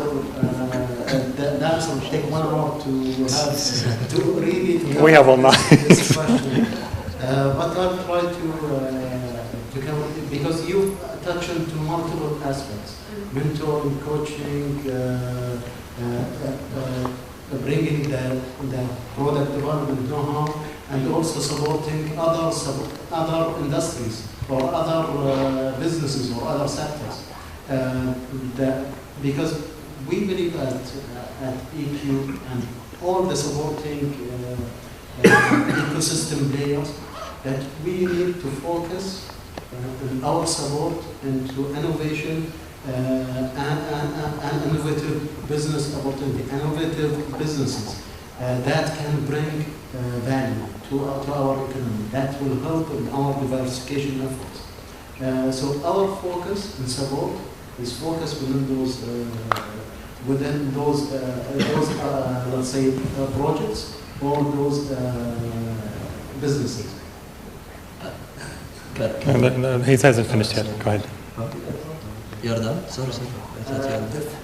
If we will, let's say, will think of the support that's needed for such cases, we need to think of either it's support services, and we are trying to provide support services for most of the businesses within the state of Qatar. But we have, let's say, a specific targeted. We are developing programs for innovative businesses or innovative projects that can bring down the know-how within the state of Qatar. So we are trying to come up with different programs to support different type of businesses, and hopefully in the near future you will hear more news about our upcoming services and programs.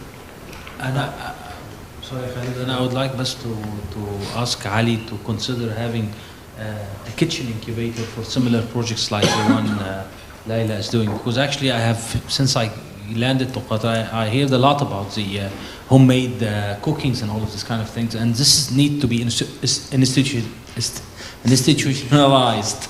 Can you make it quick, because I want to get back to Layla with the same question. Very quick, but I think what she mentioned is vertical focus. Yeah. DIC, based on my experience now, DIC, alhamdulillah, they were lucky, they are under Ministry of Information and Technology, so they have a box. They already know what they are working on. But then I think one of the main challenges in grassrooting and all these initiatives coming to support entrepreneurship and SMEs, they really need to define their priorities. There is so much you can do in Qatar, from automation and government to e-paper to juice making to a lot. But then when we talk about knowledge-based economy, what kind of vertical are we going to support and do? And to me, I think I am biased to ICT and technology and innovation, and this is one high priority that I would really recommend ecosystem supporters to focus on, which is product development, innovation, to retain some of the know-how that is really essential and important to the whole region. 350 million. Just to be exporter, not important, amazing. And another thing, innovation and doing lifestyle entrepreneurship. What she could have easily imported a franchise that does. Do you know how many organic juicing companies in the world? Way more easier. She would have placed her products in 6 months in Elmira and Carrefour and like in no time. But she decided to build and innovate to build a local brand and export. I know these guys, Muhammad and Adam, they're doing their own coffee shop because they knew that franchising sucks. Ask them. They have experience, wallahi. And I'm proud of these two guys. Yes, I'm very tech savvy. Let's do the next time. On TV? The word. I know. But my point, sorry for the language, I'm just taking things very casual here, is that this is kind of innovation that we really need to focus on and steer because there's so much happening. Focusing on people who are innovating, they are really sincere to create local brands. They want to do know-how and they want to export it to the world. That's something serious, I might not be so much interested to do this compared to building Google or Apple or these things, but I'll be happy to have local coffee shop rather than Starbucks. Layla, would you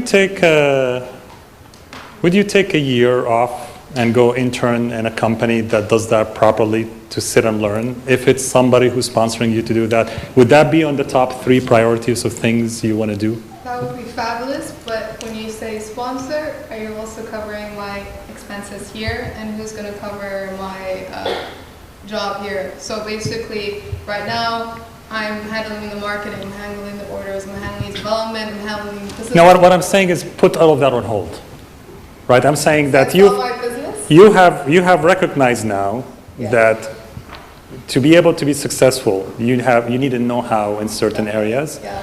Would you put your business on hold if somebody is willing to sponsor you, send you abroad for a year to learn how it's done properly, and then come back and do what Khalid is saying? Is that worthwhile risk to take? Okay, so I think it's a good idea for when you do the startup and you have the idea. So right when you have the business plan, you're about to go, before you basically put a deposit down for rent and all that business, that money spent, and you have employees that have mouths to feed, putting them on hold, it's not really unfair right now. But I think it's a good idea for that before operational stage that you send that person to get experience. So when they come, they're about to open shop, they can actually apply the training from the internship into their company. If that's offered to me currently, we'd have to try to find a way to handle the situation, obviously, because I am operational. It's been almost a year now, and we are growing bigger. And there's somebody that needs to actually cover the day-to-day jobs that I'm doing, and mouths to feed and stuff like that. So it's not fair on them. Just the 3 comments and maybe questions out of them that can anything happen. The first thing I've been hearing this over and over about the export thing. Lots of organizations are supporting and saying we support people that will export. Is it realistic to expect us to export when we can't even sell properly locally? Because tell me, is it happening locally first so we can have something valuable enough to export? And don't you have to just focus on that and get it? I mean, you want entrepreneurs strong enough to have product alerts and lifestyle technology to be exported. You might as well first get them to do it on a local, regional basis. I mean, local first to start. Build the know-how. You don't have any know-how. You want to go from nothing to boom, export.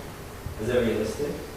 The other thing is regarding there's lots of services out there offered, but they're more on the consultant side of the business plan.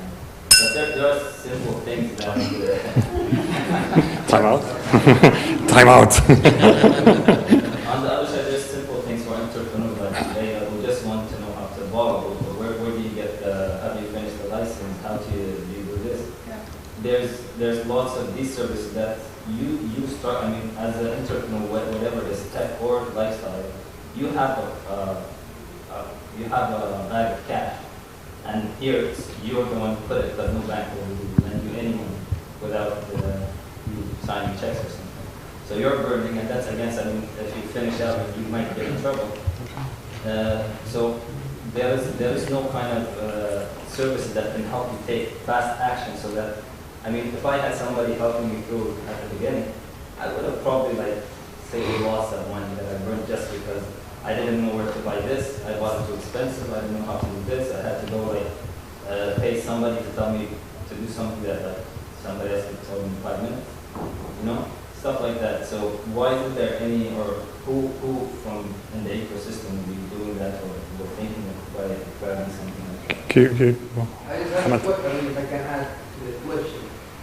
Does that mean that sometimes we prematurely start the business when we're not ready? Fully ready? No. Entrepreneurship is you're never going to be ready. Yeah. I'm not saying 100%. If you get a target 100%, you'll never reach there. But sometimes, if you're talking about the core businesses of your business that are not mature enough, I'm just dropping the question: are we sometimes going prematurely? So let me actually dwell on that because there are 3 aspects to that question.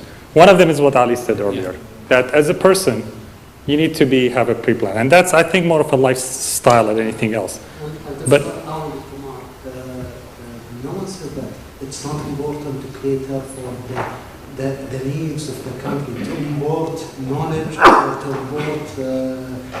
import, let's say, product and service to cater for the need of the growing need of the country. That's important. It will minimize the economic leakage that we have. Yeah, and I think what he's saying also is, why not think big, right? So even if you want to start one step at a time, why not think big? I would argue that the problem with the concept of starting a business in Qatar versus other places is that all it takes is a step. You don't have to have a business plan ready. You have to have a business plan ready when you go raise money. You have to have a business plan ready. You have to do your homework. But the idea of jumping and actually want to start a business could happen if you have an idea. And actually, I think it's healthy to encourage people to say, look, take 6 months off and flesh out your idea. Because it's hard to do that on the side. It's hard to do that and be convincing to anybody else that you're serious about the idea if you're doing it in the evening, after hours, all of that stuff. So, and if you can't do it because you have responsibility and others, partner with somebody who can do it. So I think the question on when the right time to start seeking help is when you're ready. People have to know, in my opinion, that you're serious about it and you're ready. You can't just rely on other people just to actually, you have an idea and you go and say, build a business plan for me, figure out what the market is, all of that stuff. But that's not startup. Yeah. Pre-startup. There's a huge difference between pre-startup, startup. But it's semantics, right? It's really, the idea is that you want to do something, and before you start seeking help from others, I really believe you need to believe. You need to make that first step, and you need to actually do enough homework on your own before you can convince others to do it. Yeah, go ahead. The questions are piling.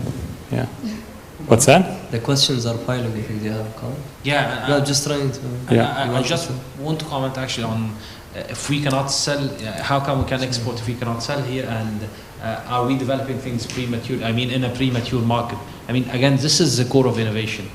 I mean, if we cannot do so, Apple would not have invented their iPhone, but they created their own market. Okay. So the reason I'm moving fast is because I think most of the questions are comments, not really questions. So we don't necessarily. I want to give the audience a floor to actually talk as well. Thank you very much. Actually, in response to this general point, the latest thinking, I mean, this is now common practice, is the methodology of startup, which is called the lean startup, which is actually quite the opposite to developing a business plan and then starting the business. What they do is they develop the business plan at the time when they are ready to scale the business. But in the not at the end, I mean, the method is actually to start as soon as possible. You just go in there, develop. They have actually steps. There are ways. But you have to actually be in the market, talk to your segment, verify that this is the right segment, and then make sure that the value proposition is right, and then fail it fast and pivot, go to another idea, and so on and so forth, until you find a model that can be scaled, right? So basically, without doing that... And you can't outsource that work. You have to do it yourself. You have to. Yeah, it's the whole... Can I just jump in? No, let me take a question here. I think belief is not enough. Even you are a messenger of the prophet. The prophet and messenger, they cannot success without supporting. What we wanted for our Qatar project, to make a monthly gathering with entrepreneurs and discussing and listening from them what the problem they are facing. If we speak about environment, if we combine between environment here and Kuwait, it's similar. But in the Kuwait, there's a huge number of success stories. While here, if you want to have a civil tijari, you are suffering to get it. But in Kuwait, in 3 days, you can get a civil tijari. I think there is some problem that the people encouraged in this TikTok or anything, we should listen from the suffering people, what the problem they are facing. I think it's very important to listen. Because our people here are not listening. They are not listening. They know what they think about it. We need a monthly gathering with the entrepreneur and let them sit together and listen from them and discuss and to make support each other. We need to support. Yes, I have a question for Khalid. So if you were to go back as a student in university, what things do you think or experiences that you can create for students because they are the future of this country? What experience we should change for them or make them think, become weird like you described yourself? Can entrepreneurship be taught or is it born, Khalid? I mean, is that something, and is that actually something we want to do? Do I want to encourage all my students to become entrepreneurs if actually the journey is very tough and some people don't have the interest or the passion or they won't enjoy it? We need employees, as entrepreneurs. Yeah, sure. I really don't know. I don't have an exact answer to your question, but maybe I would comment on which comment I had to what Saad was saying about encouraging discovery, the attitude of discovery. That's one aspect. You are learning. It's your potential. It's not about getting a job, good salary, or buying your next Ferrari, rather than unleashing your potential.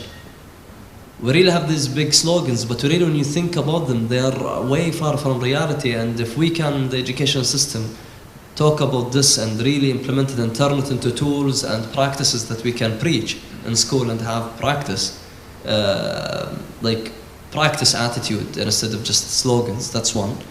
The second, I think making makes a huge difference. My experience in Stars of Science, I stepped in with market validation. I asked everyone about it, and I had rough sketches and IP search that I've done. So I went on Google Patents, I Googled, okay, does my idea really exist or not? I had a sketch, and I moved out in 5 months, less than 5 months, with a functioning prototype and a business plan, quote unquote, when we talk about business plan. But this making, trust me, it's worthless. I can't put a price tag even on it. The mindset of making, and I think it's happening, 3D printing becoming so cheap. There are lots of gadgets and tools and kits, like the Lego, for example, like the Lego NXT. And so there are lots of gadgets, just if we can turn them into making culture, discovery and making, I think are good. But it's just a contribution. It's not a recipe, it's just a reflection. Hey, let me take another question. So my question how has it been in your experience, trying to access finance? I know that there's a lot of obstacles. So what's your experience been like, and what's being done about it?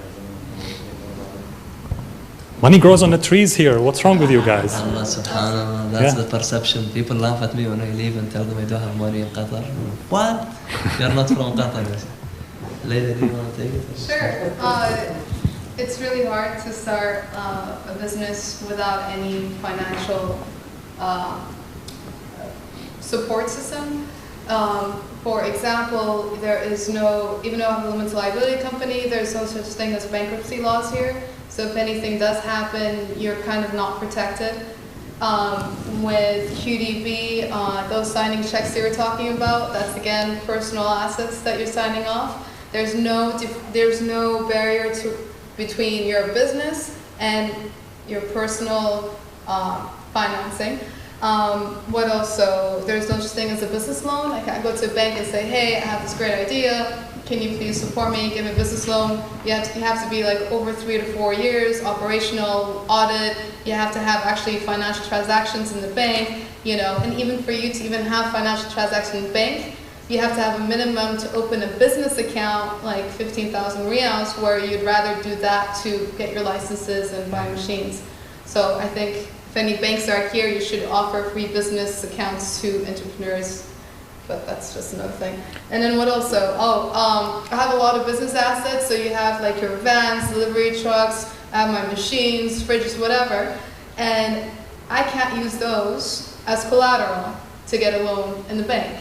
So they're worthless in Qatar. What do you do?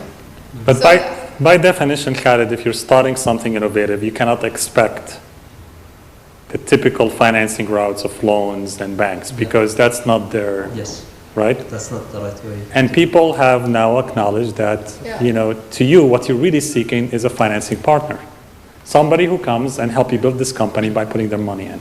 Yeah, there are, just talking out of experience, I think there are two issues about exactly your comment that you just mentioned. Two things. First, let's lay the ground.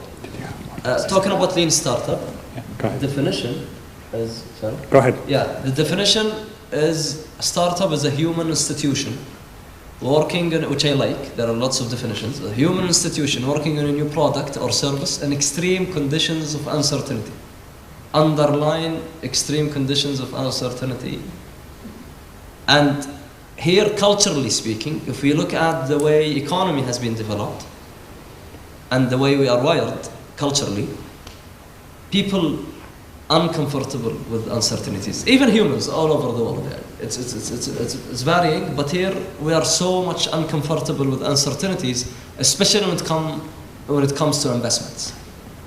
Especially when it comes in investments, again, because of the economical history and mindset we have. Now, alhamdulillah, we have initiatives like Stars of Science. Telling you, listen, you know what, you are crazy, you are weird, we like weirdos, come guys. And they would pour the money, all the resources. They will take nothing from you, but being a good role model and validate your assumptions and your uncertainties. Awesome. I walked out with a prototype and business plan. But then there is no second stage.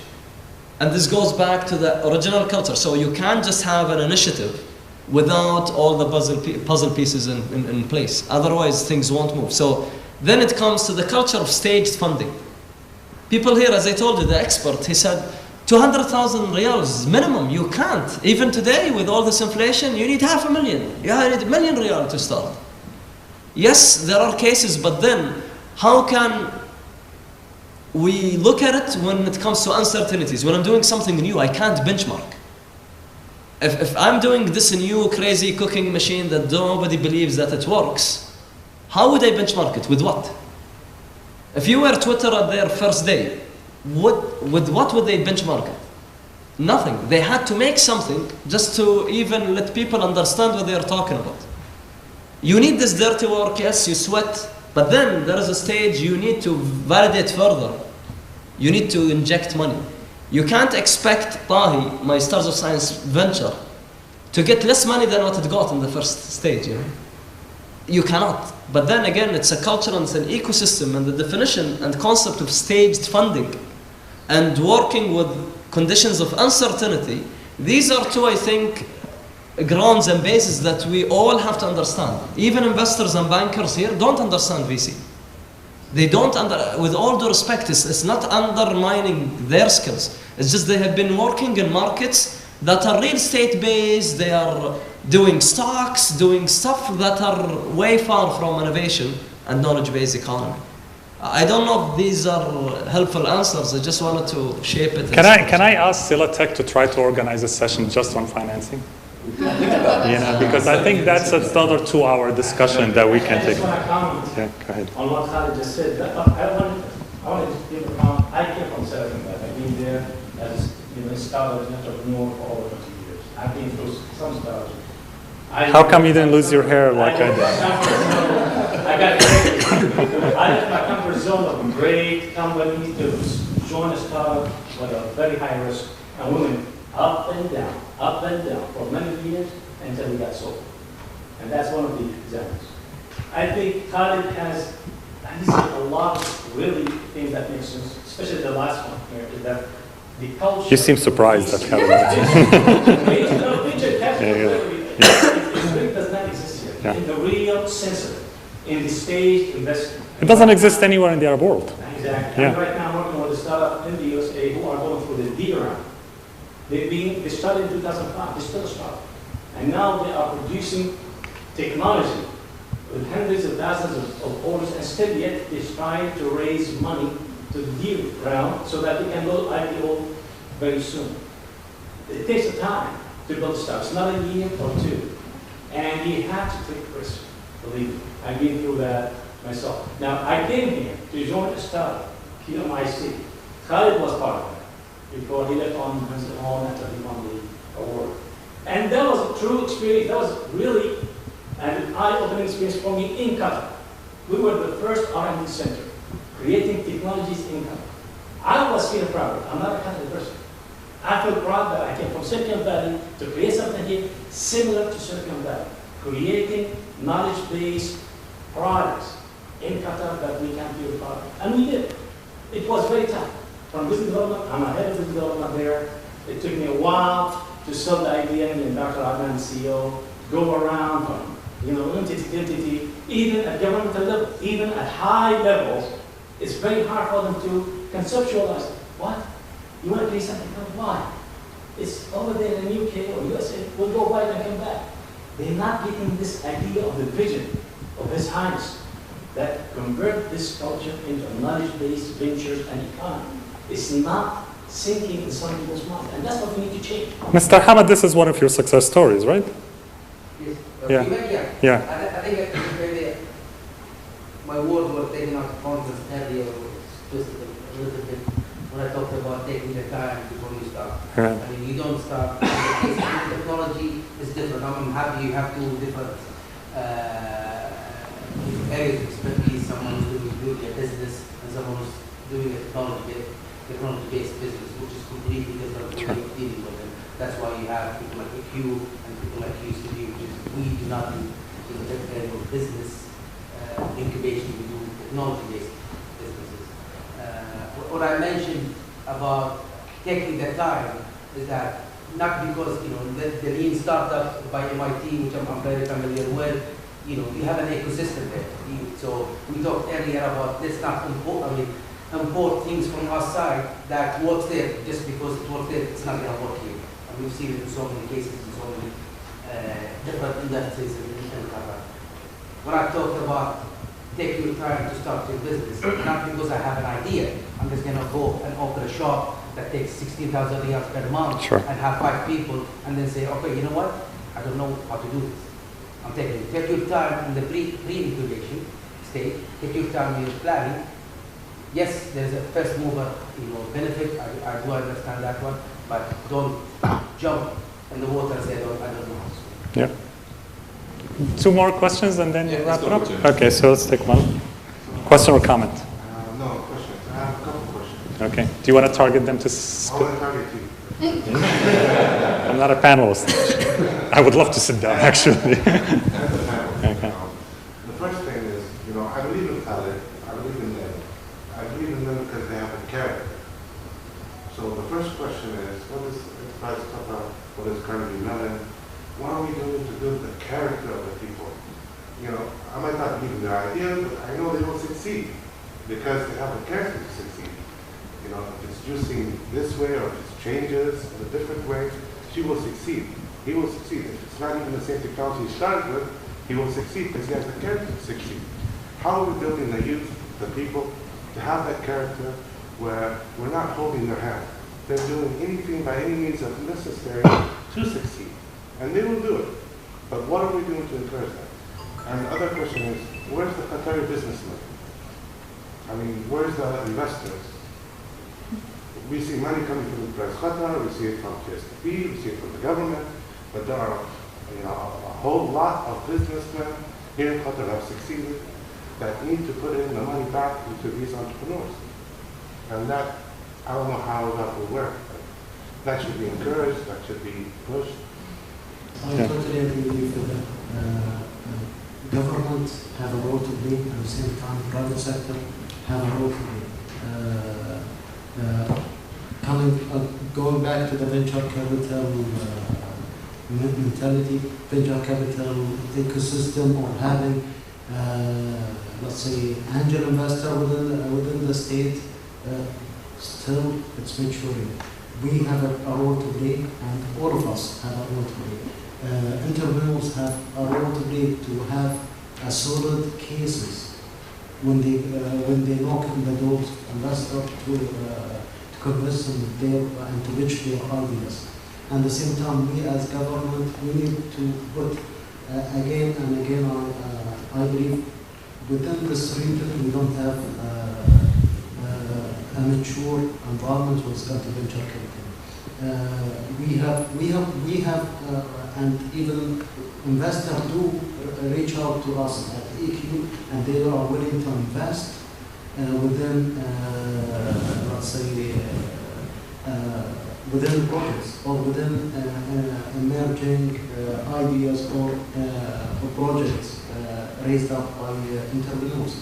But still, the relationship between them, how we govern the relationship between investors and entrepreneurs, how we will protect both the investment and protect the entrepreneur from the abuse of the investors. Actually, in the USA, there isn't anything to protect the investors.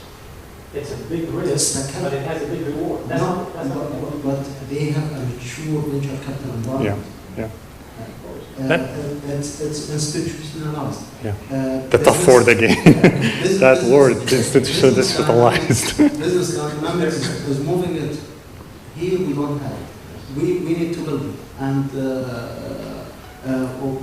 we need to work into that. I believe one of the takings that we will take from this session is the need to work in this area, and this is one of the focus areas for us to move forward. So, thank you, Ali. Let me answer both questions. On the sort of Carnegie, what does Carnegie Mellon and EQ do for education of character? I don't believe a character is good or bad. I think it's different. I think an entrepreneur character is unique and different. And I think part of what we can educate is helping people discover their character so that they know if they have what it takes to become entrepreneurs or not. It's not an easy process. You need to be persistent. You need to be stubborn. You need to be extroverted. You need to be somebody who enjoys the pain, and the challenge, and take risks. And it's not, I don't think it's healthy to go and teach people to all become entrepreneurs.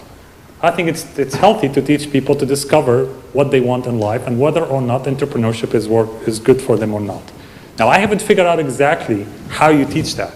I think there are some ideas now from Berkeley, for example, on games and stuff like that, where you can tell, that this is not a comfortable environment I'm in, or this is a comfortable environment I'm in. So, we don't want to sort of, blindly glorify entrepreneurship character as a good thing and everything else is a bad thing. And I know you're not saying that. I'm just responding to that.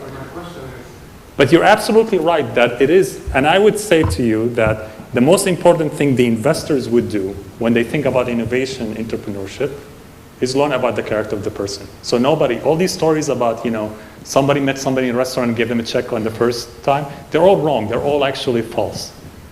If you talk about, Larry Page and the people who started Google, if you go to their first angel investor, he would tell you they kept knocking on my door for a year, and I kept throwing them out of my office and telling them they have a crazy idea, and we're in a world where there's Yahoo and Excite and all those.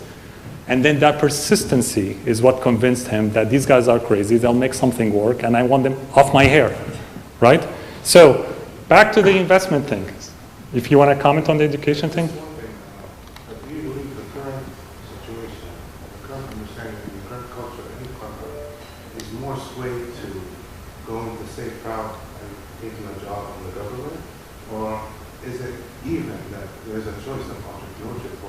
I really don't know. I don't know how many entrepreneurs we're suppressing by not showing them that there are other routes. I don't know that.